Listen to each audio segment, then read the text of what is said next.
Has Woohoojin ever actually hit Radiant? That's a question on everyone's mind, and if you're here in this video, you want the answer. Woohoojin has claimed that he has hit Radiant using controller agents, and today we're going to be VOD reviewing his controller, specifically Omen, to come up with the answer to see if he actually has done it. Let's take a look. Those of you who've watched my content before, you know I'm pretty critical when it comes to Omen mains, and that's exactly what Woohoojin's going to be playing right here. So we're going to be holding him very, very accountable to a lot of things that he does.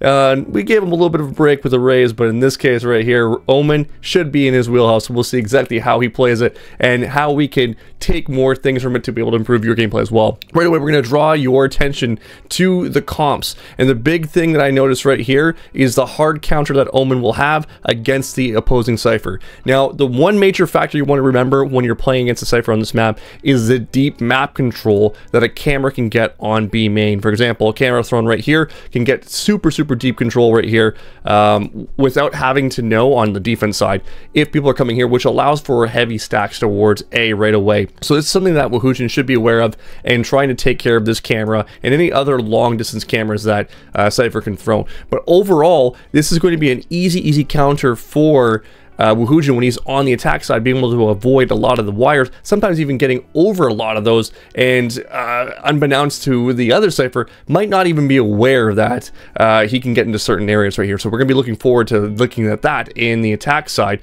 And on the defense side, looking at their comps again, we love this comp that our team is currently running now. This is the meta comp. This is the one that has been tried, tested, and true to be the best comp for this particular map at this point in time with Ascent. So obviously with the KO, with the Sova, with the Omen, the Jet, and the Killjoy, all really good utility counters for Cypher, the Sentinel right there. And then on the opposite side, a little bit of holes here and there in terms of the flash initiation, which is going to be a big key, breaking the opponent's comp. So let's see how it plays out. Yeah, we got nobody playing tree. Starting off with a one-way here, standard play, and it looks like we're going to be soloing towards the spot. Now, normally what you would see is the Jet being played with the KO and the Omen. Omen being able to set up a Paranoia flash to be able to support aggressive play if they decided to. And this one-way obviously would be setting up a Jet that can easily dash out or play in an off angle inside A main. Shadows traveling. Tiles. That's a mid dude. So doing the solo. Get out. Information gained towards the middle here. There could be a split. Looks like it is going to be a split in this situation. I'm smoking market off. Okay, so this is a reactive smoke that we throw. I talk about smoke timings all the time with Omen. We see that there is market control over here from the opposing team, and I believe this is the Cypher right over here. So the only problem with the smoke is that we know that there's openings here from our defense. So our attack team has already gained control of 2, or is really close to getting control of 2, and because of that, anyone who's smoked out from market is not going to be totally afraid of what this smoke could entail on the other side of it. So it might end up being a little bit too late to through this.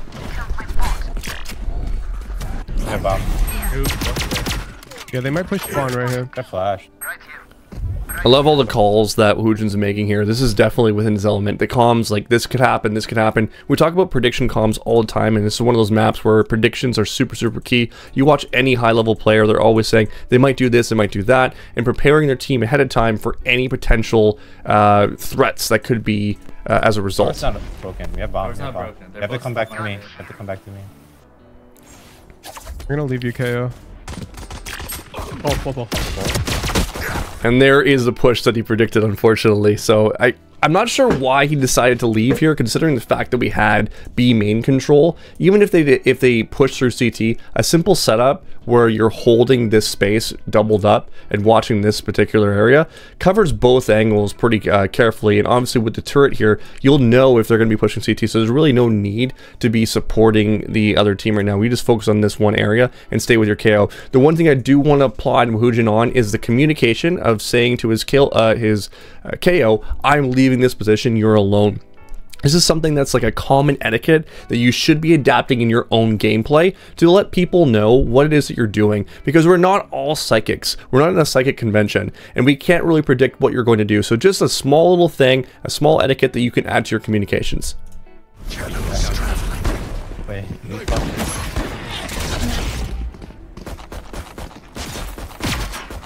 So I like the positioning that Woohoojin's taking right now, considering that he just wants to get any kind of damage possible. So basically just making his classic like a shotgun. I love this as well.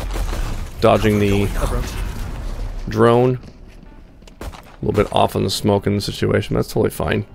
He's looking for any fight right now. Any damage that we can do. Again, I've talked about this several times, chat. It's all about BAM, bare ass minimum. Get as much damage as we can this round. We're investing this round. We're investing a loss in order to have better gains in the future. The small things, the small victories that you're looking for. Damage, frags, orbs. If you can get their alts used in an eco round. All these different things are positives that make it easier for you to win on your further gun rounds.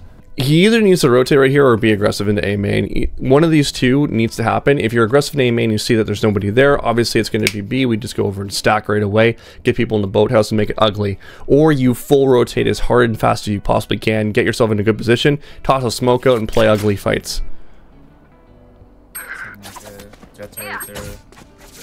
And he's going to be electing to go through A main. He sees the B take already. No charges. They wouldn't have a gun right now. That one's dead. That timing is crazy. Nah, he had to do this much earlier. Spike planted. And here's the thing, right? When you're on eco, chat, make sure that you're taking gambles. Take gambles. Because really the gambles are always going to be in your favor. You go into the eco rounds with a mindset you're probably going to lose it. So you pushing out through A main and clearing that much sooner could have made the difference between the defenders on your team being in a better position to be able to take better fights once they finally hit A. You would have had great information on that. One of the things I often talk about with Omen mains, especially on Ascent, is using your alt for info. So he can be a third line of defense when it comes to gaining good info using the alt. So we'll see how he does with that. This is what I was talking about before. These trips here could easily be traversed very simply with one TP. So it's a hard counter to the Cypher. And I think right now what his plan is just going for exits. Great damage. Okay, so our victory here, our small victory, is going to be the fact that he has to rebuy his armor. Unfortunately, it is Reyna, so usually in this rank, they're probably going to go with a half armor. So it's only $400 that you end up getting, but it's still a victory all the same. So what Woohoojin's doing right now is trying to set up a standard aggressive play for more defensive passive play towards B and more aggressive into A main positionings for the KO, setting up the flashes and the Jet being able to dash, and obviously the near sights being thrown from tree, which is from the Omen as I well. can start tree and use peek main on one way for you, slowly making this guy play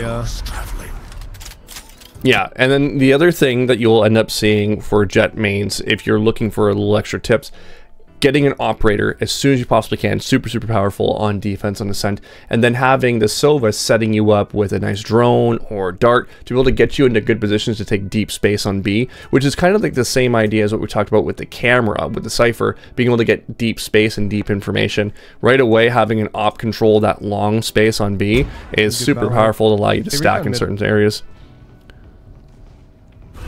Got the trip. Dart towards mid makes you start thinking that it might be a cat push here. So the knife here is great. The reason why I say that is because if you don't see a smoke on cat early, usually the smoke goes on to middle, and that means they're doing some form of split early on. So you're making prediction calls all the way through. And obviously this is what's happening right now. Should really be backing up here, just giving space. They flashed me tree. Fall back. Great flash response. One more. Slowing down the overall aggression. We have a smoke that we could throw on the door here, and it wouldn't be a problem. Or we can smoke our Jet out, depending on what the situation is over on A main, if he's being pressured. The hunt begins. Deciding to go for the fight here. I don't think he necessarily needed to go for the fight there. I think he could have been more responsive to the Jet and see what's going on over there. Enemy remaining. Setting up for the smoke. I'm gonna play towards B. Mid. I talk about this all the time. These comms are so much better from Woohoojin. I love what I'm seeing. So immediately at the start of the round, Woohoojin announces where he's going to be playing. And obviously he's been playing A pretty much every single round right now. So immediate communication, I'm going to go over here. It's something that we used to do in Counter-Strike all the time. You would spawn in, you have a few seconds to be able to buy and whatnot, and you would call it where you're going to go. This is a lost art in Valorant, and it needs to be adapted at lower ranks. Communicate where you're going to go, and that way you can develop a play with the person that you're playing with on that site. Here. Yeah. I'll We should top send mid. 2B main then as well. Yeah. You wanna blind, I'll be minimum. This looks like it's going to be a Vision Striker's strategy. Now, the Vision Striker strategy, for those of you who are brand new to this is more of an aggressive play that sets up Woohoojin in this position to flash out the back line right here. Now, before he does that, he will probably be sending a smoke towards top mid, which will help support his Jett going through middle and dashing onto this position. All the while, KO will be tossing in a flash double pop, not hit the Jett, but also hit everyone who they will be attacking over on towards main. Now you may see the Killjoy supporting from up top like this. This is a usual kind of thing, and then the Sova will probably end up be darting into the back lane back over here to be able to support the aggressive push from Jett and force them to be looking backwards. Now all this going on, the Omen will be taking care of the back line or anyone that doesn't get flashed in the back end, and this will pretty much be a free cleanup kill for Jett with the KO and the Killjoy crunching in with them as well. So we'll see how this play plays out. It's a really good play for when you predict that there's going to be a B site hit. And also, it's a really good play to be able to kind of change things up a little bit faster. He's dropping the smoke a little bit further down so that it pops faster for his Jett here, which is actually really smart. It instantaneously pops because of that. So the problem here is that he wants to move forward, so the flashes that he's sending in isn't working. And I think probably the KO messed up their flash as well in the situation. Otherwise, they would have been full blind. Where was the issue here? Let's see. Where did this Jett kill? Right here. Flash. Pop. Okay. Jett was over there. Fuck off. I can't pen that, bro. That's Yeah, I think this was probably the KO's issue here. Yeah, KO didn't get the right flash off. Coming up mid. he break drone. Jett 78. Pushing market. No! 148. Yeah, great attempt. Oh man. Could argue doing a TP here. Spike planted. One of the counters that's often slept on is Omen to Omen ult. Now when Omen ults over here, one of the thoughts I had was Omen ulting as well, because that sometimes will slow down the aggressive play off of the Omen ult. Usually Omen ult goes in to make a little bit more space for the attackers, but as soon as you ult in, it kind of makes them pause a little bit and think, oh, maybe they're going to be behind me right now, so I got to worry about that. So that could be an effective use of your ult. So again, the standard spot here again, taking away that top-down position. We're gonna flash Server side now. Another use of the ult here could be to clear out B main for the team, which makes it very obvious that all 4 remaining players are going to be on the 3 section of the bomb site. This being 2, and this being 1 over here. So this could be a good use of the ult here if they wanted to, if you wanted to. Top. Backside. You'll notice that Woohoojin is focusing on spamming this. There is no reason why you should not spam this. This clears off the entire dragon box, so anyone who's on that line is going to be hit, and it clears out that space really clearly for your team when they're retaking. Little miss here, but cleans it up. Excellent work. Now this is an important round for a few reasons. One, if we lose this round, we could be in a spot where people are not going to be so great to buy the following round. We are going to have a few people that are able to buy, obviously Woohoojin's one of them. But the issue really is that our economy is not going to be in the greatest spot if we do lose. So we really want to make sure that we win this round. So that's usually a telltale sign that we need to start investing ults and guarantee the round win. Otherwise, we're going to be in this really bad spot. On the other side as well, they are going to be most likely force buying here. And if that's the case, if they lose, there's a chance they're going to be on eco as well. They're going to be in a much better spot because they will have $2,900, but this is more for us more than anything. We need to make sure that we guarantee that we win this round considering the financial situation that we're in. So this is where I would definitely recommend to Woohoojin. Like, don't be afraid to invest ult here for sure. And we have seen him hold on to this ult for a little while now. So using this ult for some sort of play, definitely worth doing to guarantee a round win here. Throwing this smoke a little bit high into the air to be able to use that as a one-way, I'm assuming. Yes, there it is. Beautiful. So you'll see this is a standard play that a lot of Omens will do. Throw it a little bit high in the air, make it that one-way for yourself, and easy kills can be seen. You'll probably see him do this as well towards tiles. These are all common things that you can practice as your Omen to be able to perfect the agent. Jett is completely confused. She's never run into that before, bro.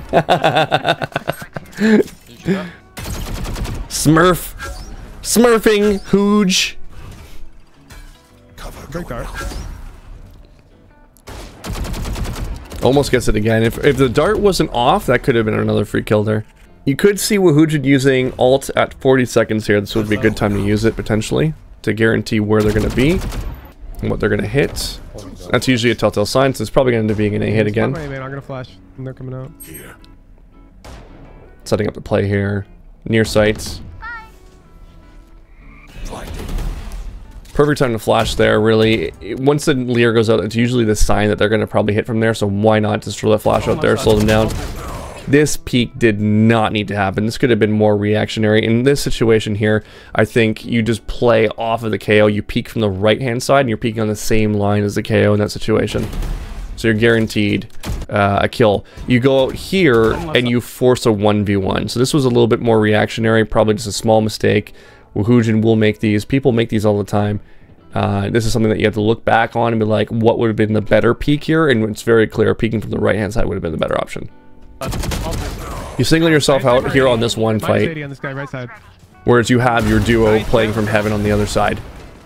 Big round win makes it a very questionable buy for the opposing team. Again, we're going to be throwing this smoke right here, and this might actually catch them one more time. So you can see where the lineup of what he's doing is based off of the silver or gray arrow, and he knows where it's going to land. He's timed it out. It's definitely something that you want to hop into a server and just practice. They smoked me off cat and they recon bot mid. I think it's 1-3-1. Careful, close aim mid. Again with the prediction comms here, 1-3-1 is his call. I can flash. No. Meaning 1 towards A main, 1 towards B main, 3 towards middle. It looks more like it's going to be a 4-1 or a 3-2 right now because of how much space we've taken on A main here. We're all in a really good position right now to be able to make this work. Our Jet has everything. I'm going to smoke B main. Cover going out. I just got thinked to the wall. Jet needs to be really patient here. You could have actually flashed towards middle here to guarantee the kill onto the Reyna, but it ends up working out. No fucking shot is high. Another small opportunity here to be able to enable the Jet. You always want to be thinking about how do I enable or who do I enable the most. In this situation here, if you see the Jet, first of all, the flash could have been one thing you throw the near sight here. The second thing you could have done is tossed a smoke towards tiles to give Jet a little bit more freedom to move up and take this fight more cleanly. The other option would have been after the Reyna gets killed, you toss a smoke right here to cover them from middle so that they can feel more clean with peeking the tiles angle. So there's a few options there that could have went well. Another option could be ulting towards B main right here and getting a little bit more of a distraction, which could pull crosshair placement away to allow Jet to be enabled again. So there's a lot of options here. The cool thing about playing Omen is there's so many ways that you can play him and so many rights and wrongs or different kinds of styles of things that you can do. So it's up to your imagination, really. This is a perfect opportunity to TP towards A main. The reason why is if you look at the ult economy, the Sova is clearly going to be countering the Killjoy, and what would be the best spot for them to be? Definitely towards A main. So if they go up Catwalk, which is the most likelihood they're going to be going there, they now have to clear out A main to be able to get Sova in a position to be able to deal with the post plant situation. So this would be a perfect time to TP to this area and hold this entire space to lock them into A main or lock them into site, and then from there Woohoojin can easily move up if they wanted to. There's a ton of time here, and we have to be aware again of this Sova ult. It should be countered by the Killjoy ult. There it is. So another great opportunity right here. As soon as Killjoy puts down the ult, in this situation you probably don't need to, it might be overkill, but that could have been an option. Let's say that the Killjoy didn't kill Jet here, and Jet was playing passive on A main with the Sova. It could have been a perfect time to ult in, because you're more than likely going to be catching him while he's in the act of ulting the Killjoy ult right here. Smoking up the bomb. Can you get on Sova? Perfect. Should be a game over at this point. And overall, excellent round. So again, you know, lots of opportunities for different kinds of plays with Omen. And it's just up to your imagination to think about what works best at certain times to be able to enable as many people around you as you can. Get with the one way here. So there is the key right there. So if you're ever curious about how to do this properly, just watch this gray arrow when it's thrown. As soon as the arrow disappears, he peeks.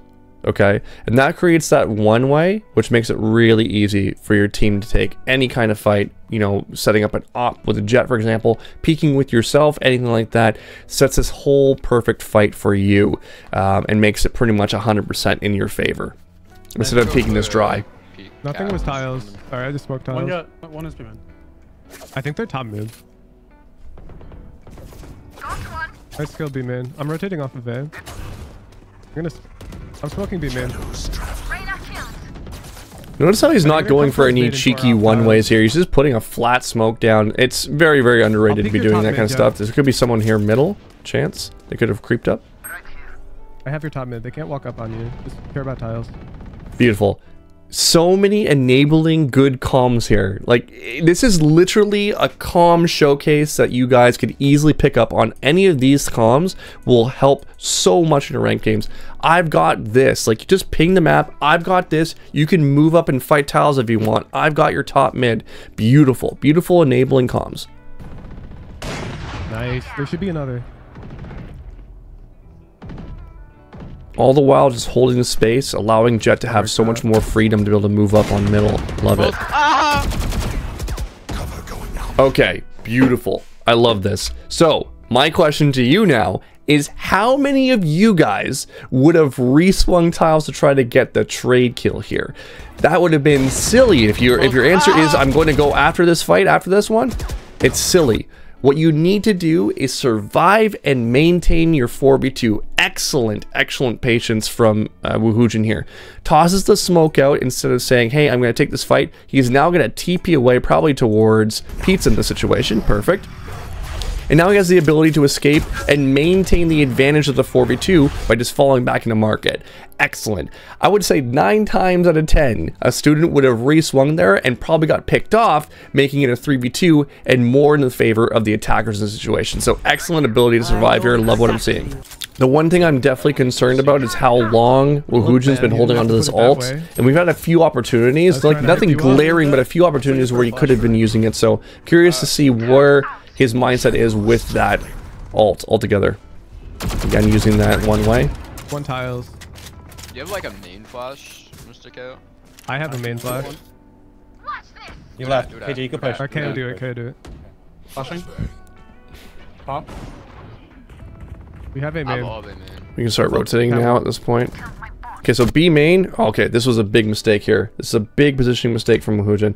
So with all the space taken on A, and then you look at the minimap, you see all the space taken on B with no information, no callouts from B. They have to be towards middle. There could be one maybe lurking here, but for the most part, you're looking at least 4 over here. So that means this spot right here, high danger, especially with the fact that Killjoy utility is still active on middle. So in this situation, the only play you have is to play more passive, or even setting up one-way smoke towards catwalk or anything along those lines, and just staying alive. It's early into the round, so there's no need to be pushing up to this position to try to check for information. This is the most likely spot that someone will be hitting, and of course Woohoojin gets punished for it. So in this situation, the best spot to be is in garden, and we've seen Woohoojin hold those spaces plenty of times before. Get 120. Smoke. That's why. I'm blind. We're gonna be I blinded back. I blinded back. Sure, I'll throw a flash for you. So this was a bit of a mistake. I'm curious as to why he decided to throw that flash, because ultimately I'm looking at the setup over here, knowing that the Jett is going to go this position. Would we not want to flash this line or this line right here to be able to set up the Jett to be able to dash off of? Probably right here. He's free. Come back to it. Both could play in hell here, which would have been just fine. We can just tuck in hell. I'm holding a pixel here. Okay. I think you need to just tuck hell with me. Yes. I completely agree with Woohoojin here. I think it just makes more sense to be tucking hell on both sides, just considering the HP of KO right here. Ends up cleaning it up. But I definitely think, I agree with Woohoojin. I think just tucking on both sides would have been just fine with the bomb where it's planted and whatnot. Lurking through middle. Oh my goodness. This Jett is tiptoeing in his Jordans. That's gonna piss him off. That's gonna piss him off big time. He is like living rent-free in this Jett's head right now. Notice the fact that Woohoojin did not upgrade here. This is also a factor. He's probably he wants to save money obviously for his team, which is a great support move. It could also build into a potential op in the future if you wanted to pull it out. He's out, he's out. And there's that power that I was talking about with like the buying power for this round. He could actually force or help his team get into a buy situation for this round, and you don't have to actually bonus because of it. A set one, no.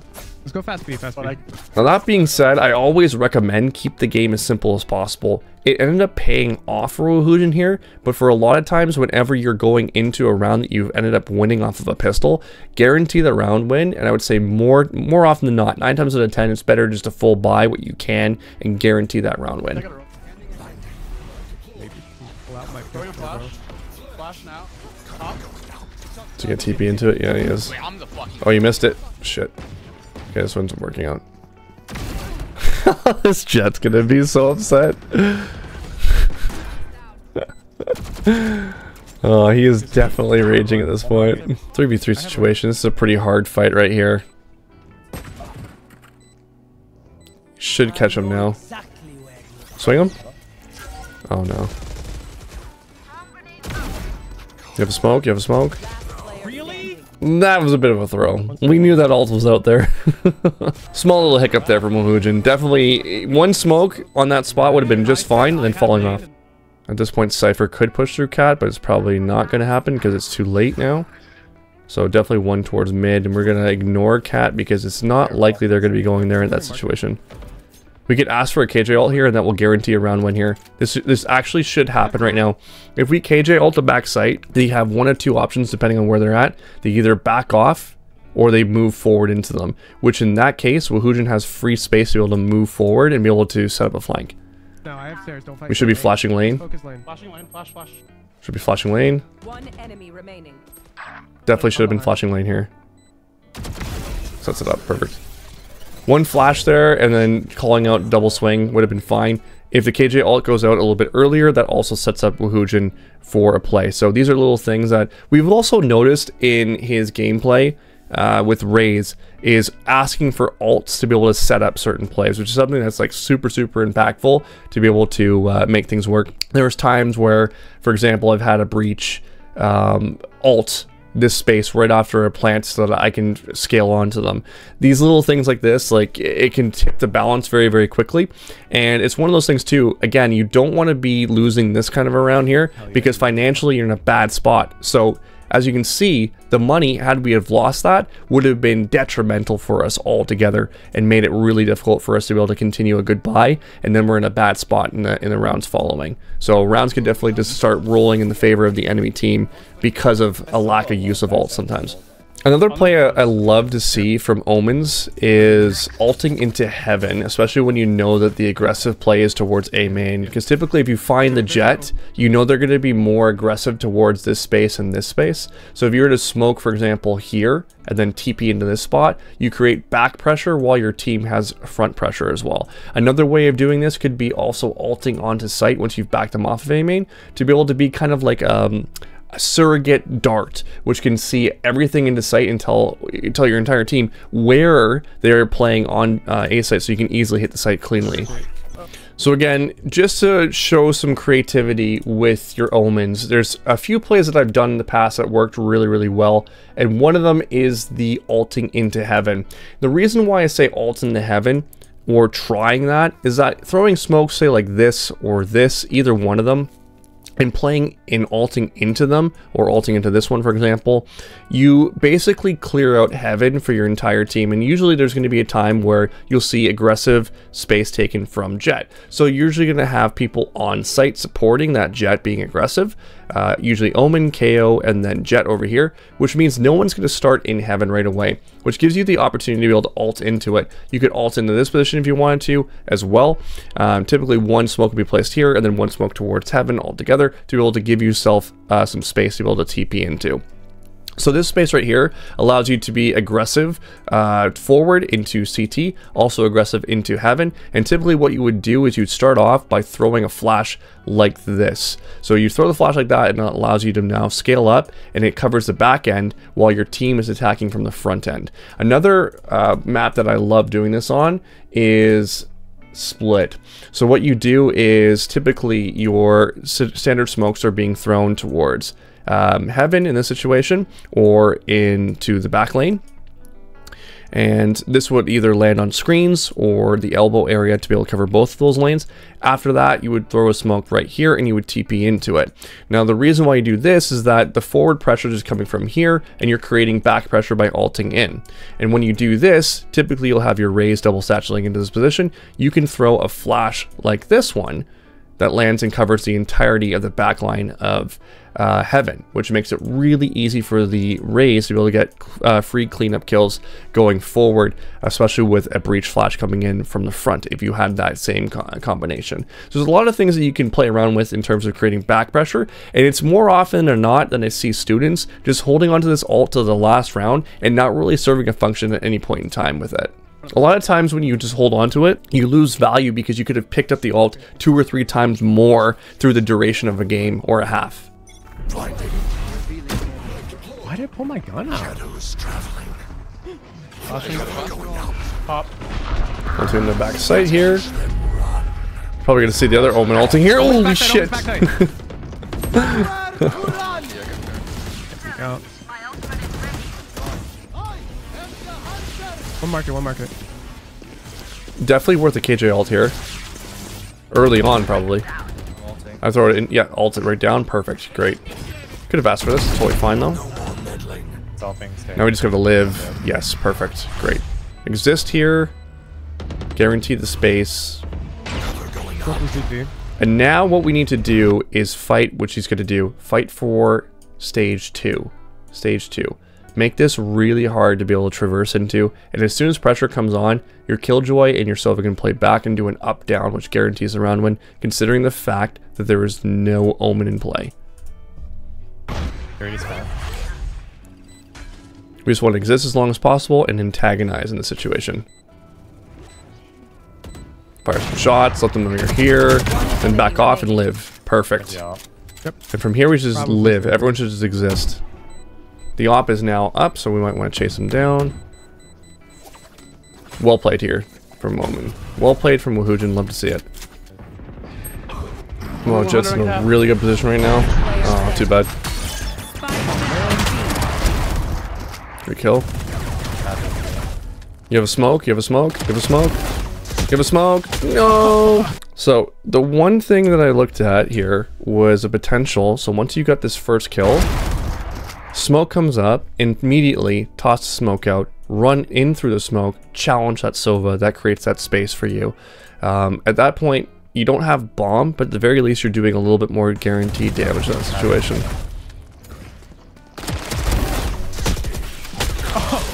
What's required here is just total awareness of this timer and knowing where you're at with it, and it's something that should be in the back of your mind like an internal clock.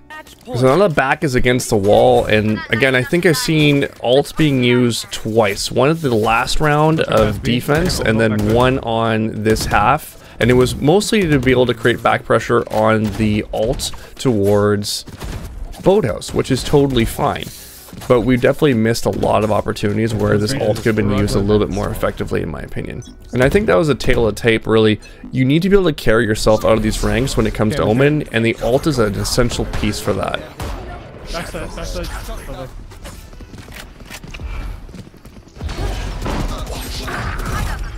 Sova's backside. Spike down B. He's not worried about me. Low trip on lane. There's a chip line.